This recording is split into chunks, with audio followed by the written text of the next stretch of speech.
அது இருக்குது இல்ல, அந்த அரசன் சொல்றான், ஒருவேளை நாம் பாவிகள்,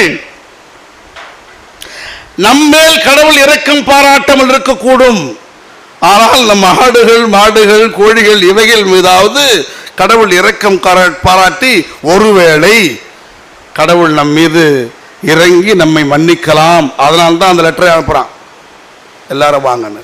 பார்க்கிறார், ஒன்றும் அறியாத அப்பாவி உயிரினங்கள் செத்து மடிவதை கடவுள் விரும்ப மாட்டார். ஏனென்றால் அவர் வாழ்வின் கடவுள், அவர் ஒரு நாளும் அழிவின் கடவுள் அல்ல. ஆகவே பிறையினத்தார் என்று பார்க்கப்பட்ட நினைவே நாட்டு மக்களுக்கும் கடவுளின் பரிவு அளப்பரிய பரிவாக இருந்ததால் இதை இந்த அவாளால் ஏற்றுக்கொள்ள முடியவில்லை. சாமியே திட்டுறார், எனக்கு தெரியும் அப்பவே நீ ஆள் எப்படிப்பட்ட ஆள் நீ, அதனால்தான் நான் முதல்ல போக மாட்டேன்னேன், எனக்கு தெரியும்.